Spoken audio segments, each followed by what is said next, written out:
This is a bird feeder, and everything to my left is my attempt at making it squirrel-proof. If they want the bird seed, they will first need to pass through what is basically an 8-part Ninja Warrior obstacle course for squirrels. And so before long, we had our first contender. Speaking of which, that's Rick, and he weighs 500 grams. Next up is Marty. Our third contender is Frank, also coming in around 500 grams. Finally, we've got my personal favorite, Fat Gus. So now that you know our 4 contenders, let's get back to Rick. So he hops back on, and he's actually doing better than his first attempt. Just barely. This is the best because he's like, okay, I got this. Never mind. Well, maybe no, I definitely don't. And this was the exact moment I realized I just might be outmatched here.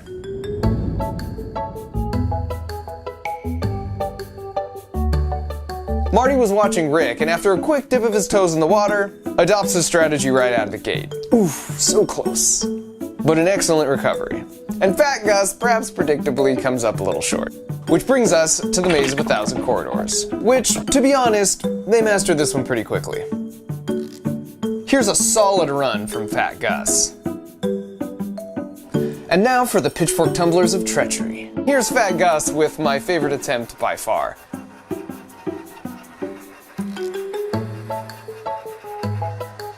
And then Frank shows no fear, which helps him pull off this near-flawless run. And finally, Smart Rick surgically weaves his way through, essentially untouched. Now back to the homewrecker. You can see Rick is instinctively suspicious of this gold digger, and only for a brief moment puts his full weight on the platform. I told you he was smart. His buddy Marty, on the other hand... This will not hurt the squirrel for 2 reasons. Number 1, they are amazing like cats and always land on their feet. And 2, they themselves were jumping from this height all the time, and in some cases, much higher. In fact, squirrels are one of the few mammals that can survive a fall from any height because they make their terminal velocity so low. You can see it right here. They make their body as flat as possible, then put their tail back to increase drag. They basically become their own parachute. And then right before they land, they pull in and fully extend their arms and legs to act as shock-absorbing landing gear. This is so cool. Now back to the course where even Smart Rick eventually lets his guard down, which is exactly when she strikes. But just like all the other obstacles so far, after a day or 2 they'd mastered it. Now on to the Slinky Bridge of Deception, and this was the sleeper obstacle in my book. That is not a large gap, which they can easily jump, but having the Slinky there just threw them off somehow. You can see how much Frank is struggling here, and he's the brave one. And Rick only jumps when Marty shows up for emotional support. But like all the obstacles so far, after a day or 2 they'd mastered it. Now on to our third to last obstacle, the tourist trap here. We soldiered on to the quad steps of great elevation. Frank comes in rather confident, almost to his demise, but he pulls off the smooth recovery. And so I removed the middle step to see what they would do. And who else but Fantastic Gus? Let's slow that down a bit. They're such amazing jumpers, so I suppose the quick mastery here wasn't a surprise. Smart Rick was the first one to enter the course, so in the end, after about a week of effort, it was fitting he was the one to make it to the jackpot first. And he's so stoked, he apparently wants to run the whole course in reverse.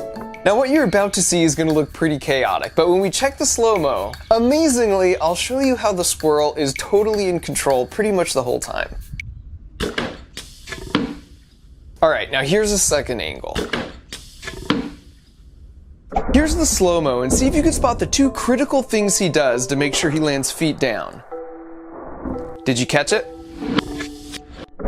The first critical moment is right here. He's already done the predictive math, and he's locked his head on the spot where he plans to land. And now his head will not lose that lock the whole way down. What's crazy is the time it takes him to do all the predictive math to know exactly where he will land and to lock his head is 300 milliseconds. That's exactly this long, literally less than the blink of an eye. Besides picking the landing spot with his head, the second trick is with his arms. When he wants to keep his upper body from rotating, he has his arms out. But the moment he wants to rotate his upper body quickly, he tucks them in. And then when he wants to stop rotating, he extends them out again. Turns out, squirrels can live to be 20 years old, and so I like to think that someday, Fantastic Gus will bring his grand squirrels to the fence and regale them with tales of cowboys and courage and legendary walnut piles.